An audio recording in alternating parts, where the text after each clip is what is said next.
O livro de Gênesis. No primeiro vídeo, vimos como os capítulos de 1 a 11 definiram a história básica da Bíblia.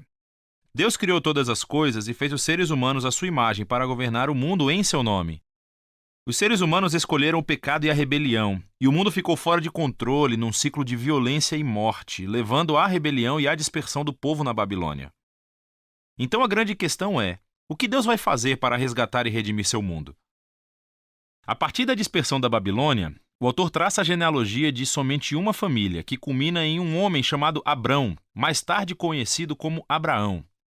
A promessa de Deus para Abraão, no começo do capítulo 12, abre um movimento completamente novo na história. Deus chama Abraão para que deixe a sua casa e vá para a terra de Canaã, que Deus diz que será sua um dia.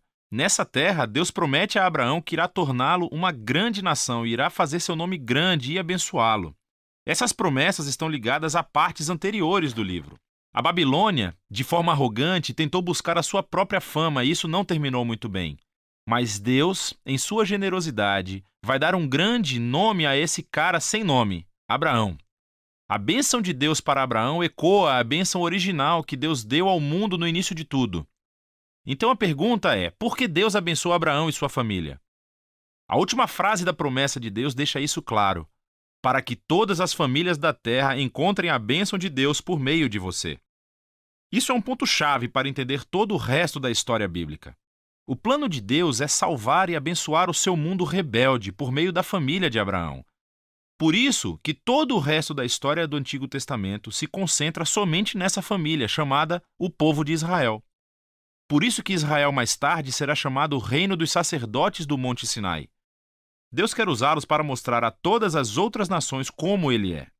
No fim, essa é a promessa realçada pelos profetas bíblicos e poetas que aparecem mais tarde, que dizem que o seu cumprimento virá por meio do rei messiânico de Israel, cujo mandato trará justiça e paz a todas as nações. Mas nesse ponto da história, nada disso está claro. Você tem que continuar lendo e ver como a promessa se desenvolve. O resto do livro concentra-se em Abraão e sua família. Primeiro no próprio Abraão, depois no seu filho Isaque, depois no seu filho Jacó e finalmente nos 12 filhos de Jacó.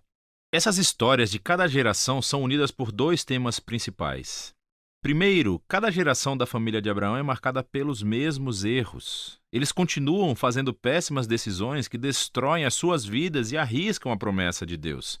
Contudo, Deus permanece fiel a eles. Ele continua salvando-os dos seus próprios erros e reafirmando o seu compromisso de abençoá-los e abençoar as nações por meio deles, apesar de suas falhas. As histórias de Abraão. Deus tinha prometido a Abraão uma família enorme, mas em duas ocasiões diferentes ele teme por sua vida, porque outros homens se sentem atraídos pela sua esposa. E ele nega estar casado com ela, o que obviamente cria todo tipo de problemas. Não só isso, mas Abraão e sua esposa Sara não podem ter filhos. Então Sara planeja para que Abraão tome uma das suas servas, o que também cria todo tipo de problemas. Mas toda vez Deus livra Abraão. Nos capítulos 15 e 17, Deus chega a formalizar sua promessa para Abraão com um compromisso oficial, chamado de aliança. Essa é uma cena clássica. Deus convida Abraão para olhar o céu estrelado de noite e contar as estrelas. Ele diz que a sua família será numerosa do mesmo jeito. Apesar das probabilidades, sem filhos e sem maneira de ter nenhum filho no momento, Abraão olha para o céu e simplesmente confia na promessa de Deus. Deus responde por meio de uma aliança com Abraão, prometendo que ele se tornará pai de várias nações, que a bênção de Deus virá para o mundo inteiro.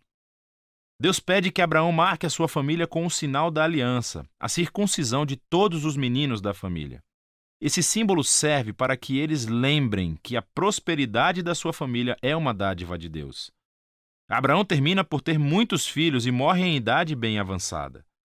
As histórias de Jacó abordam esses temas de forma ainda mais dramática.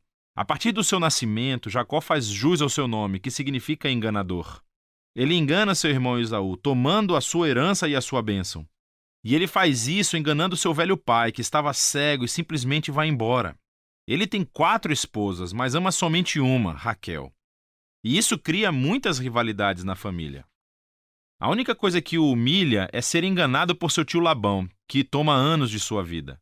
O jogo finalmente virou. Um Jacó humilhado regressa à sua terra natal. Em uma história muito estranha, Jacó acaba lutando com Deus e exige que Deus o abençoe. Algumas coisas nunca mudam, não é? Contudo, Deus honra a sua determinação e passa a bênção de Abraão para Jacó. Deus muda o nome de Jacó para Israel, que significa aquele que luta com Deus.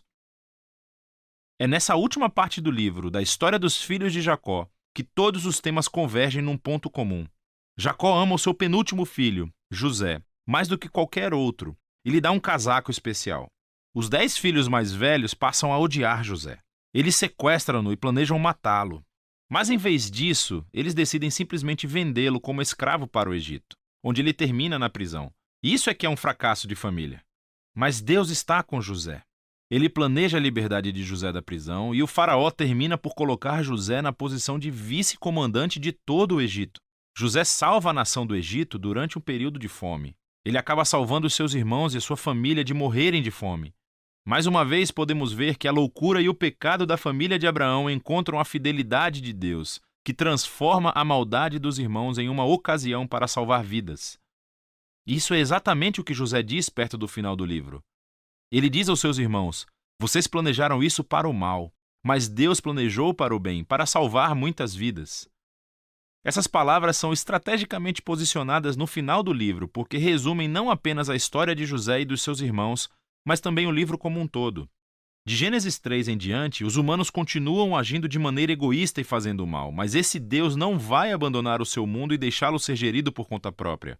Ele permanece fiel e determinado a abençoar as pessoas, apesar das suas falhas. Você pode ver isso especialmente na forma como aquela promessa misteriosa sobre o descendente da mulher se desenvolve durante o livro. Lembre-se de Gênesis 3. Deus prometeu que esse guerreiro ferido viria e destruiria a serpente e derrotaria o mal na sua fonte. O autor então conecta essa promessa diretamente à linhagem de Abraão. Essa é a parte sobre como Deus trará a sua bênção para as nações.